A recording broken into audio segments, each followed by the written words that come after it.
Hello student, I am Jalusen sir, welcome you all. So today we are going to discuss about glycolysis. So glycolysis comes from a Greek word that is glykis and lysis. Glykis means sweet and lysis means breakdown or splitting. It's also known as EMP pathway, that is Embden-Meyerhof-Parnas pathway. So today we are going to discuss about glycolysis. तो glycolysis होता क्या है? Glycolysis means simple breakdown of glucose into pyruvate. ठीक है, जब glucose का breakdown होता है किस में, पायरुवेट में, तो हम उसको क्या बोलते हैं? ग्लाइकोलिसिस बोलते हैं. Glyco that is glucose, lysis means breakdown. जब ग्लूकोज का ब्रेकडाउन होगा तो उसको हम क्या बोलते हैं? ग्लाइकोलिसिस बोलते हैं. तो ग्लाइकोलिसिस मैंने आपको पहले बताया कि ग्लूकोज का ब्रेकडाउन होता है किसमें? पायरुवेट में. और इस ब्रेकडाउन में टोटल 10 एंजाइम पार्टिसिपेट करते हैं और मेनली इसमें एटीपी का प्रोडक्शन भी होता है. ठीक है, तो ये एक ऑक्सीडेटिव प्रोसेस है जिसमें 1 मोल ऑफ ग्लूकोज कन्वर्ट होता है किसमें? 2 मोल्स ऑफ पायरुवेट में. तो ये जो पाथवे है वो मेनली कहाँ पे ऑकर होता है? It's occur in the cytosol of all cell. और ये जो पाथवे है वो एरोबिकली भी होता है और एन एरोबेरिकली भी होता है, और कोई मॉलिक्यूलर ऑक्सीजन इसमें इन्वॉल्व नहीं है इसके ब्रेकडाउन के लिए. तो ग्लाइकोलिसिस में पायरुवेट से लैक्टेट भी फॉर्म होता है. और ये जो प्रोसेस है 10 स्टेप एंजाइमेटिक प्रोसेस, वो ऑल स्पीशीज़ में सेम है, बट इनका जो रेगुलेशन है वो डिफरेंट होता है. और जो मेटाबॉलिक फेट है ग्लूकोज के बाद, किसी में पायरुवेट बनता है और किसी में वो लैक्टेट बनता है और किसी में इथेनॉल बनता है. वो डिफरेंट स्पीशीज़ पे डिपेंड है. जो एरेबिक ऑर्गेनिजम्स है उनमें जो ग्लाइकोलिसिस है वो फर्स्ट स्टेप है. उसके जो प्रोडक्ट्स हैं वो फिर साइट्रिक एसिड साइकिल में एंटर होता है, देन इलेक्ट्रॉन ट्रांसपोर्ट चेन में एंटर होता है. ठीक है, तो ग्लाइकोलिसिस क्या है? पहला स्टेप है साइट्रिक एसिड साइकिल और इलेक्ट्रॉन ट्रांसपोर्ट चेन में एंटर होने के लिए. और साथ ही साथ जो ग्लाइकोलिसिस है ये सेंट्रल पाथवे है किसके लिए? ग्लूकोज कैटाबॉलिज्म के लिए. जब ग्लूकोज का ब्रेकडाउन होगा तब उसको ग्लाइकोलिसिस में ही एंटर होके जाना पड़ेगा. फिर दूसरे डिफरेंट डिफरेंट मेटाबॉलिक पाथवेज में ये ग्लूकोज का प्रोडक्ट क्या होगा? एंटर होगा. तो आप इस डायग्राम में देख सकते हैं कि ग्लूकोज से पायरुवेट भी बनता है, ग्लूकोज से राइबोज 5 फॉस्फेट भी बनता है, ग्लूकोज से ग्लाइकोजन स्टार्च सुक्रोज भी फॉर्म होता है.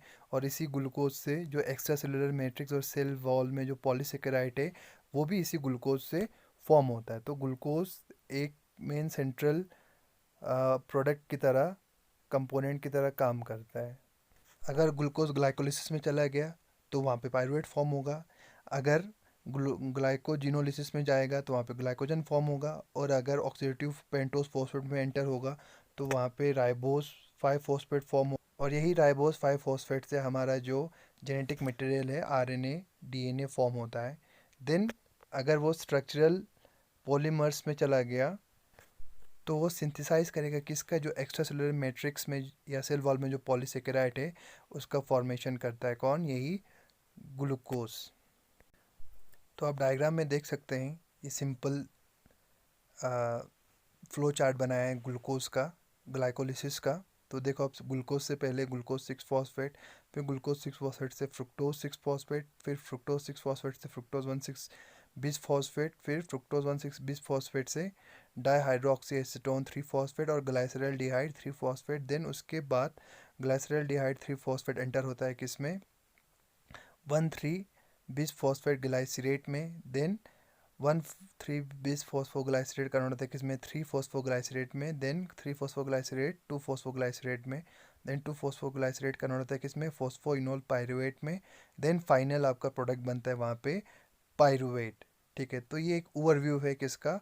ग्लाइकोलिसिस का, जिसमें 10 स्टेप्स हैं और जो फाइनल प्रोडक्ट है that is the pyruvate.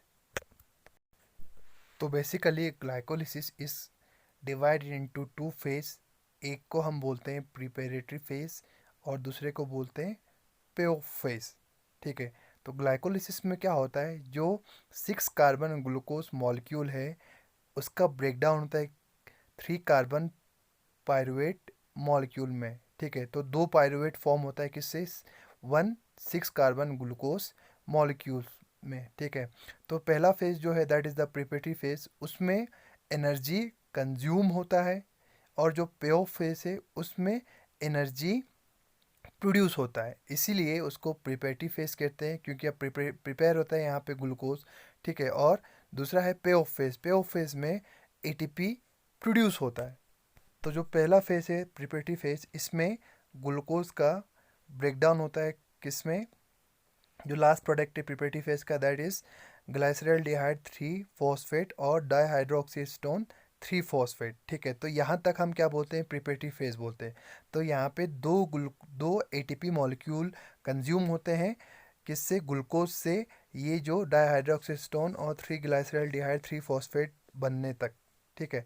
Then दूसरा है that is the pay of phase, उसमें इसी 3 ग्लाइसरॉल्डिहाइड 3 फॉस्फेट एंटर होता है, ठीक है। इसका कन्वर्शन होता है किसमें, फाइनल जो प्रोडक्ट है दैट इज़ द पायरुवेट, ठीक है। तो वो इस पे एटीपी प्रोड्यूस होता है, ठीक है। तो टोटल 4 एटीपी प्रोड्यूस होता है इस स्टेप में।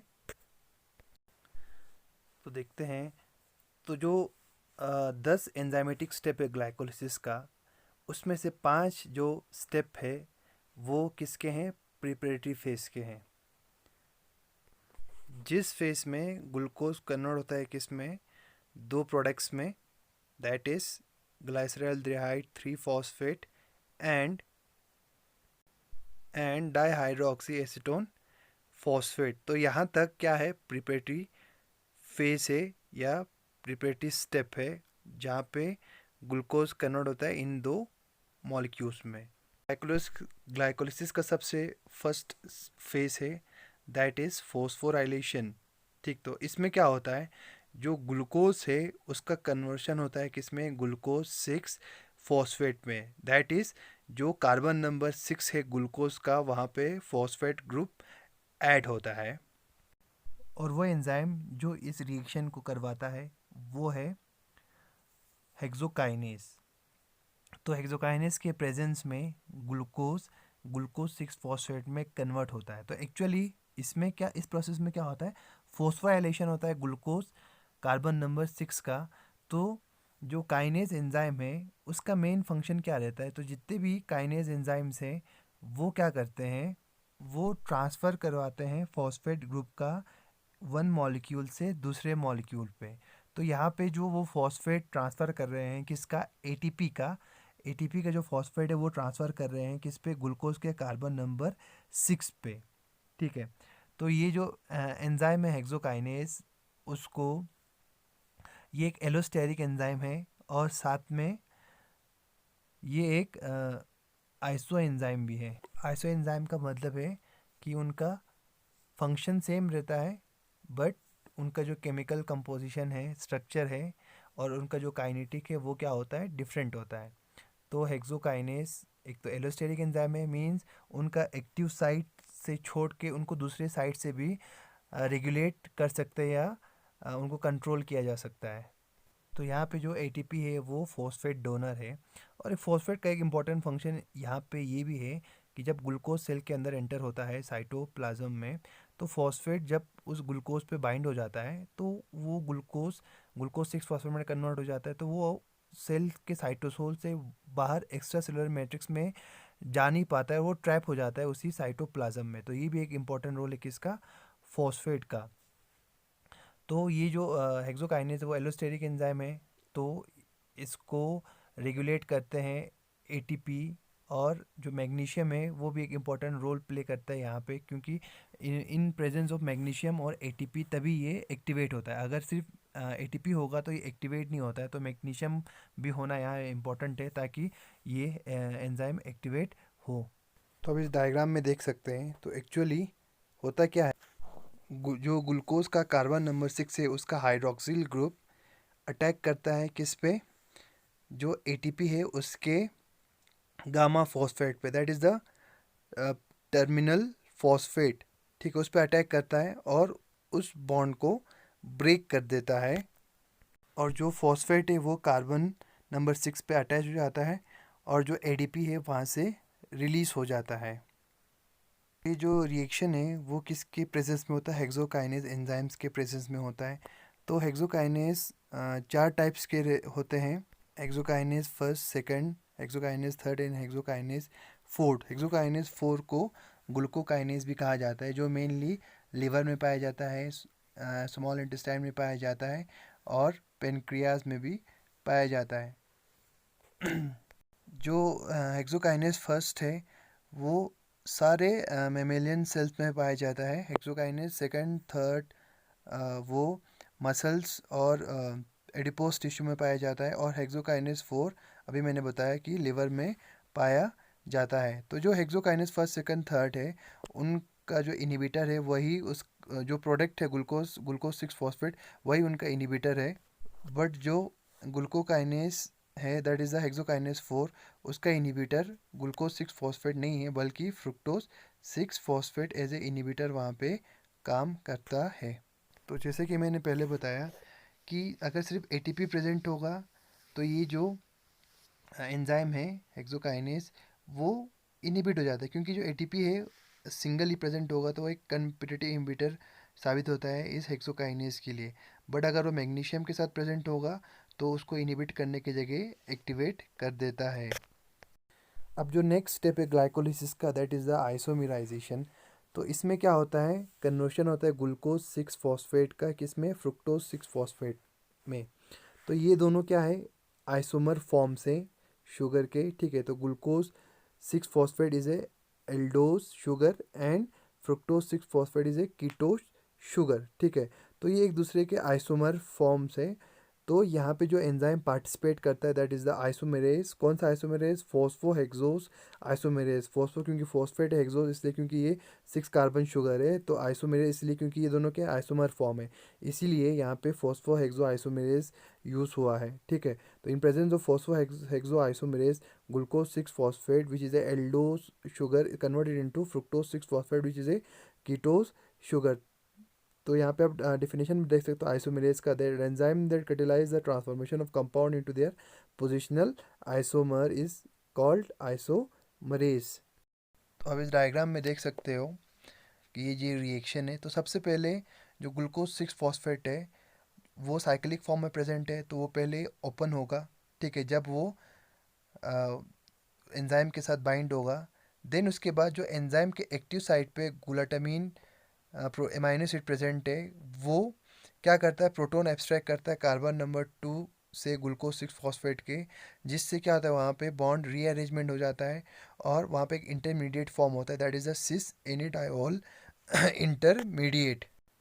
देन वही जो ग्लूटामीन जिसने पहले प्रोटॉन एब्स्ट्रैक्ट किया था वो जनरल एसिड की तरह काम करता है और जनरल एसिड कैटेलिसिस करता है वहाँ पे, और वहाँ पे फिर से बॉन्ड का रीअरेंजमेंट हो जाता है और जो सिस एंडियोल इंटरमीडिएट है वो वहाँ से रिमूव हो जाता है और वहाँ पे आपका प्रोडक्ट बनता है that is the fructose 6 phosphate.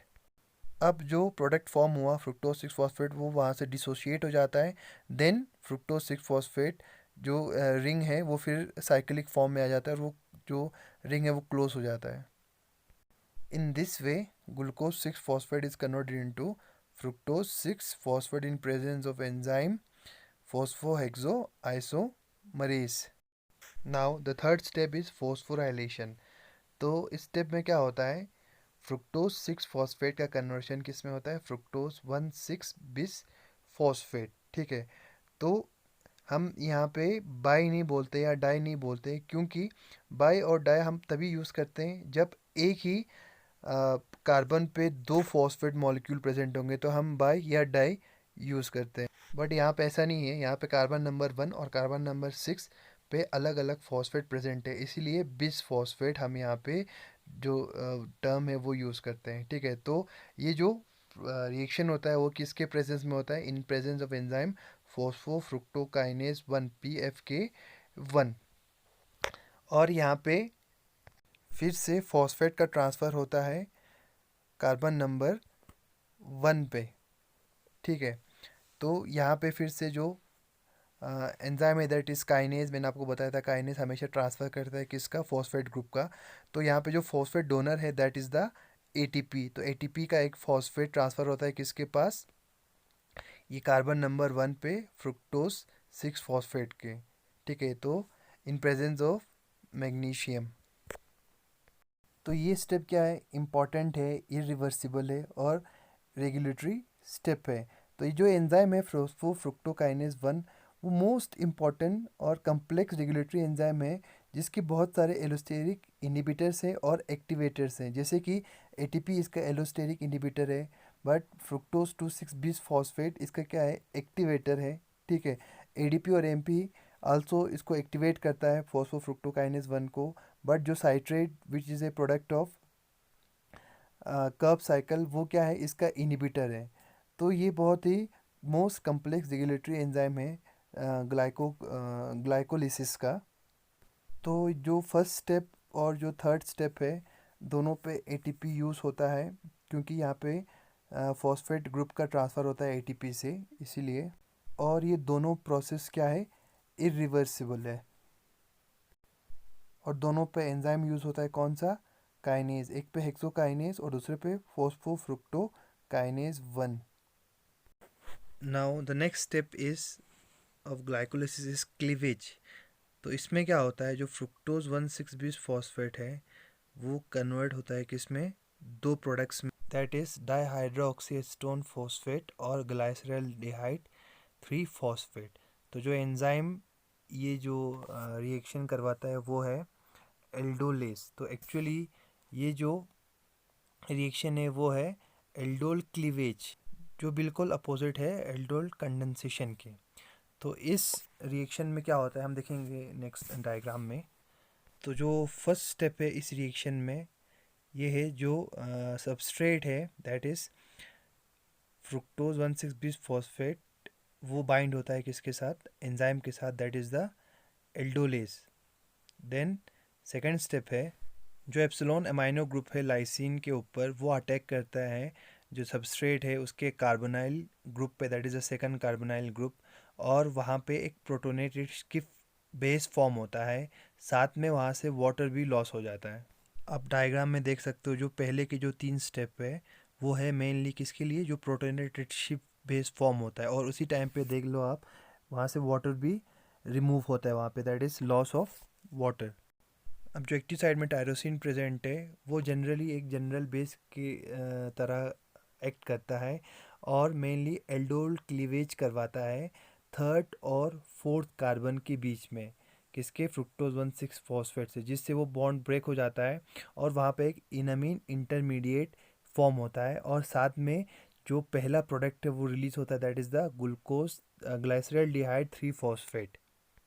अब डायग्राम में क्लियरली देख सकते हो जो पहला प्रोडक्ट है वो रिलीज होता है, that is the glyceraldehyde 3 phosphate. अब जो ये एनामीन इंटरमीडिएट फॉर्म हुआ है वो फर्दर प्रोटोनेटेड हो जाता है बाय टायरोसिन की वजह से, और ये चला जाता है टोटोमेराइजेशन में to form a new protonated Schiff base complex. अब जो लास्ट स्टेप है वो है, जो प्रोटोनेटेड स्किप बेस है वो हाइड्रोलाइज हो जाता है, मीन्स वहाँ पे वाटर ऐड होगा तो वो रिलीज़ करता है दूसरा product, that is the 2 dihydroxy acetone 3 phosphate, ठीक है। अब जो एंजाइम है अब वो फ्री है न्यू रिएक्शन करने के लिए। तो इस तरह ये रिएक्शन कंप्लीट होता है और फ्रुक्टोज 1,6 बिस फॉस्फेट दो प्रोडक्ट्स में क्लीव हो जाता है, एक ग्लाइसरल्डिहाइड 3 फॉस्फेट और दूसरा डाईहाइड्रोक्सी एसीटोन 3 फॉस्फेट।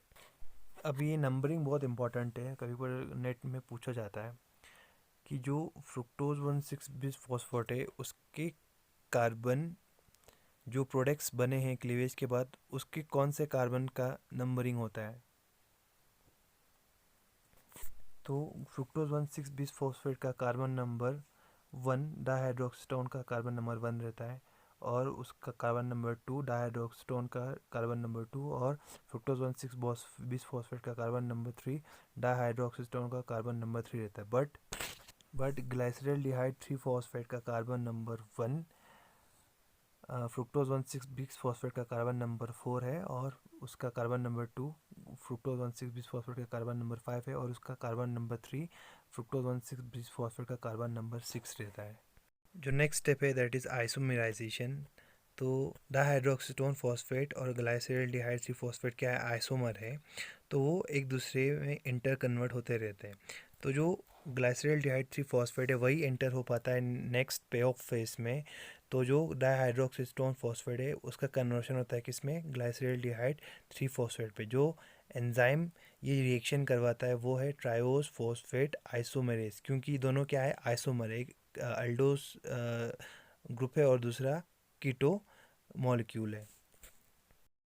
तो ये लास्ट स्टेप के साथ हमारा प्रिपरेटरी फेज ख़त्म होता है।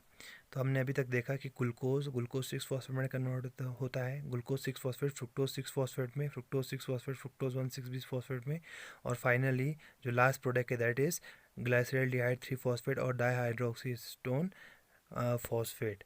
तो इस 5 स्टेप में 2 एटीपी कंज्यूम होते हैं, एक फर्स्ट स्टेप में और एक थर्ड स्टेप पे, जहाँ पे फॉस्फोराइलेशन होता है ग्लूकोज का और फ्रुक्टोज 6 फॉस्फेट का। अब नेक्स्ट है पे ऑफ फेस। तो पे ऑफ फेस में जो हमारा प्रोडक्ट है दैट इज़, जो एंटर होता है that is glyceraldehyde 3 phosphate. पे ऑफ फेस में भी 5 स्टेप्स है। तो इस 5 स्टेप्स में ग्लाइसरल डिहाइड 3 फॉस्फेट कन्वर्ट होता है किस में, पायरुवेट में। तो हम देखेंगे एक एक करके। तो हमारा जो फर्स्ट स्टेप है that is conversion of glyceraldehyde 3 phosphate into 1,3 bis phosphoglycerate.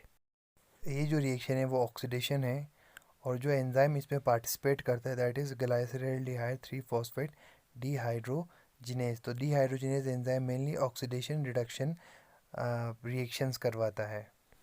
इस रिएक्शन में एक NADH कन्वर्ट होगा किसमें, NADH प्लस H में, और साथ ही साथ एक इनऑर्गेनिक फॉस्फेट भी वहाँ पे इनकॉर्पोरेट होगा सबस्ट्रेट में। तो हमें डायग्राम के थ्रू देखते हैं कि ये एक्चुअल रिएक्शन होता कैसे है। तो जो फर्स्ट स्टेप है इस रिएक्शन का वो ये है कि जो सबस्ट्रेट है हमारा वो बाइंड होता है एंजाइम के साथ, और एंजाइम के एक्टिव साइट में एक सिस्टीन अमीनो एसिड रहता है, जो जब NAD के साथ बाइंड होता है तो इसका जो pKa है वो बहुत रिड्यूस्ड होता है, दैट इज़ 5.5 इंस्टेड ऑफ 8। तो ये इस रिड्यूस्ड फॉर्म में बहुत ज़्यादा रिएक्टिव थायोलेट फॉर्म करता है, जो बहुत ही रिएक्टिव रहता है।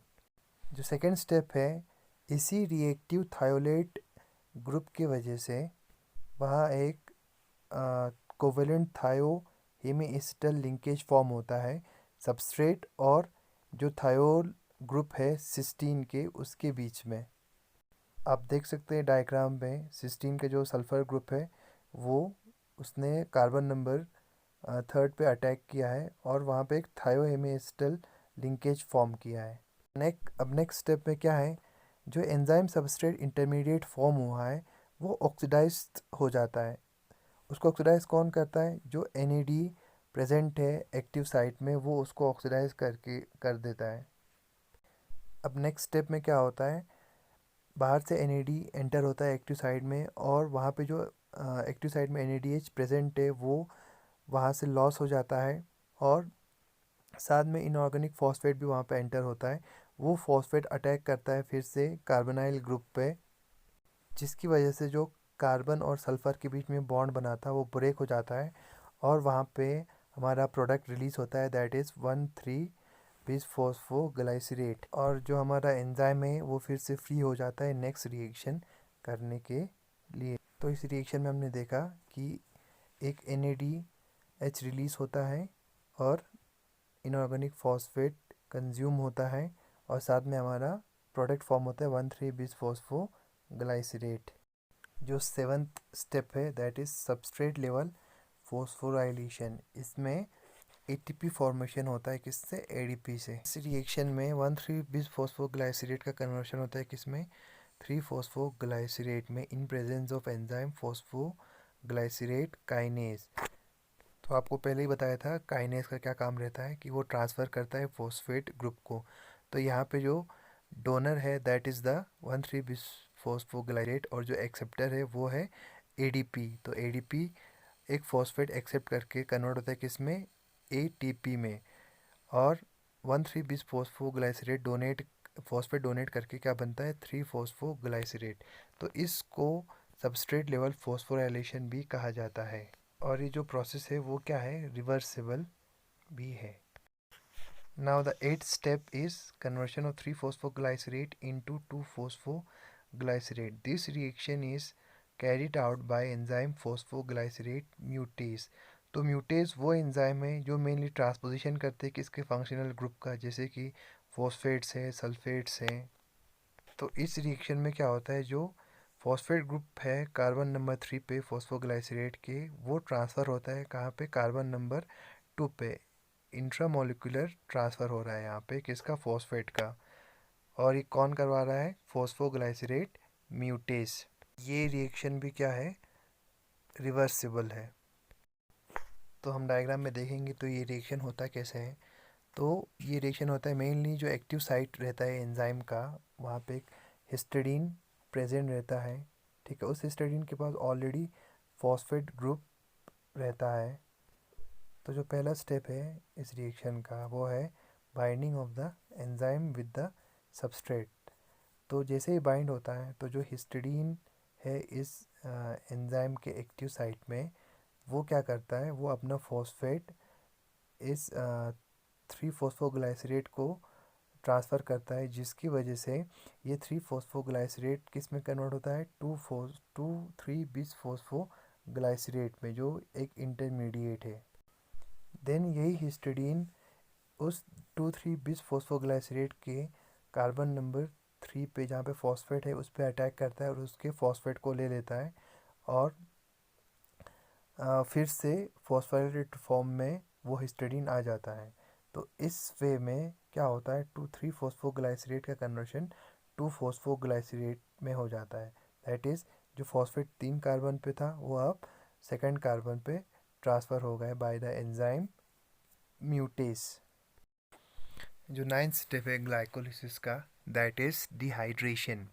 तो इस स्टेप में क्या होता है, जो 2-फॉस्फोग्लाइसरेट फॉर्म हुआ था एड रिएक्शन में, उसका कन्वर्शन होता है किसमें, फॉस्फोइनोल पायरुवेट में। जब वाटर निकल जाएगा इस 2-फॉस्फोग्लाइसरेट में से तो वो कन्वर्ट होगा किसमें, फॉस्फोइनोल पायरुवेट में। तो ये जो रिएक्शन करवाता है कौन, that is the enzyme enolase. Dehydration reaction है वो मैग्नीशियम डिपेंडेंट है और ये रिएक्शन भी क्या है, रिवर्सिबल है। क्लियरली आप डायग्राम से देख सकते हो कि जो कार्बन नंबर 2 और कार्बन नंबर 3 पे जो H और OH है वो रिमूव हो जाते हैं टू फॉर्म फॉस्फोइनोल पायरुवेट। जो लास्ट स्टेप है ग्लाइकोलिसिस का वो है substrate level phosphorylation, that is conversion of phosphoenol pyruvate into pyruvate. तो यहाँ पे भी एक ATP का प्रोडक्शन होता है, इसीलिए इसको क्या कहा गया है, सबस्ट्रेट लेवल फॉस्फोराइलेशन। तो वो एंजाइम जो इस रिएक्शन को कैरी करता है दैट इज़ पायरुवेट काइनेज। तो इस एंजाइम के एक्टिविटी के लिए मैग्नीशियम और पोटेशियम इम्पॉर्टेंट है और ये जो प्रोसेस है दैट इज़ इरिवर्सिबल और बहुत रेगुलेटेड प्रोसेस है। Pyruvate kinase is inhibited by fructose 2,6-बिस-फॉस्फेट।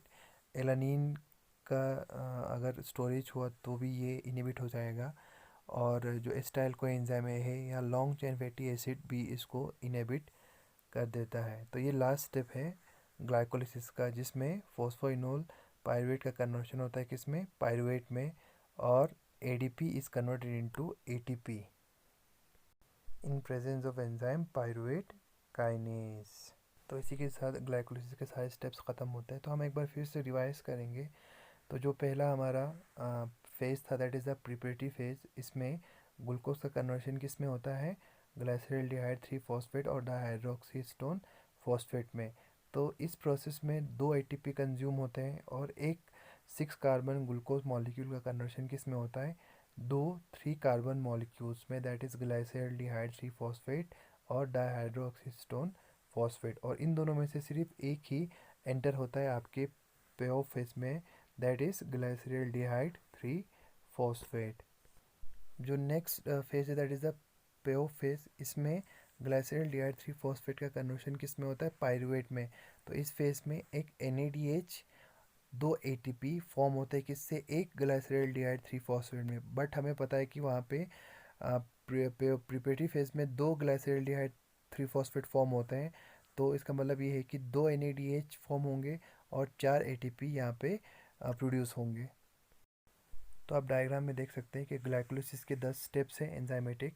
उस 10 स्टेप में से 5 प्रिपरेटरी फेज के हैं और 5 स्टेप्स पे ऑफ फेज के हैं।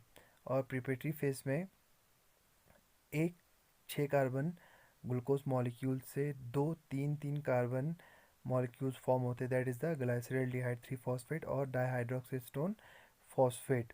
और इस प्रोसेस में दो ATP का इन्वेस्टमेंट होता है। और जो स्टेज 2 है that is the pay of phase, उसमें दो मॉलिक्यूल ऑफ ग्लाइसरॉल्डिहाइड 3 फॉस्फेट एंटर होते हैं और वो दो पायरुवेट मॉलिक्यूल्स में कन्वर्ट हो जाते हैं। तो इस कन्वर्शन में 4 ATP प्रोड्यूस होते हैं और दो NADH, किसके लिए, दो ग्लाइसरॉल्डिहाइड 3 फॉस्फेट के लिए।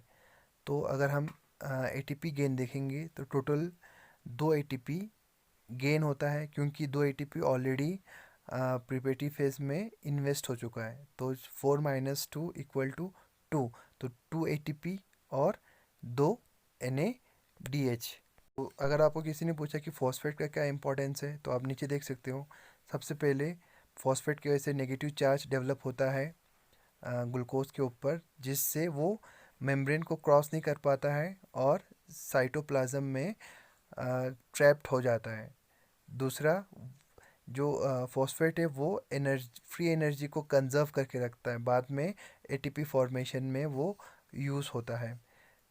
तीसरा, फैसिलिटेशन ऑफ कैटालिसिस। तो बहुत सारे एंजाइम्स हैं जो फॉस्फेट यूज़ करते हैं एक्टिवेट होने के लिए। तो ये तीन इम्पॉर्टेंट्स हैं किसके, फॉस्फेट ग्रुप के या फॉस्फेट इंटरमीडिएट के।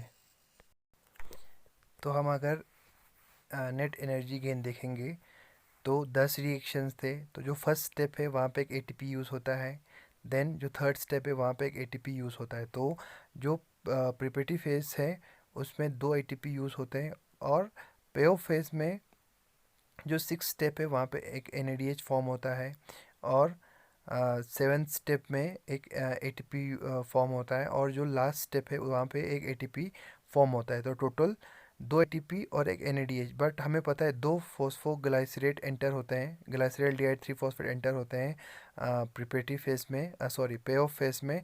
तो उस वजह से दो ATP की जगह पे 4 ATP हम यूज़ करते हैं और एक NADH की जगह पे हम दो NADH यूज़ करते हैं। तो टोटल 4 ATP फॉर्म होते हैं और दो NADH फॉर्म होते हैं किसमें, प्रिपरेटरी फेस, सॉरी पे ऑफ फेस में। और इस पे ऑफ फेस जो 4 ATP फॉर्म होते हैं उसमें से हम माइनस कर देते हैं जो दो ATP यूज़ हुए हैं किसमें, प्रिपरेटरी फेस में। तो बचता है कितना, 2 ATP। तो टोटल 2 ATP इज फॉर्म्ड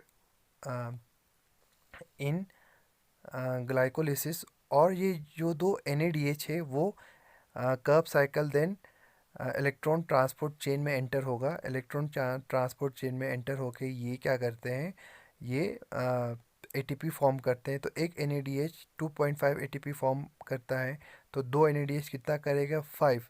तो 5 NADH यहाँ पे फॉर्म होता है और 5 ATP यहाँ पे फॉर्म होता है और दो ऑलरेडी ग्लाइकोलिसिस पे फॉर्म हुआ है। तो कितना हुआ, 5 to 7। तो total 7 ATP is formed in glycolysis. So that's all for today. If any questions you can ask me. Thank you.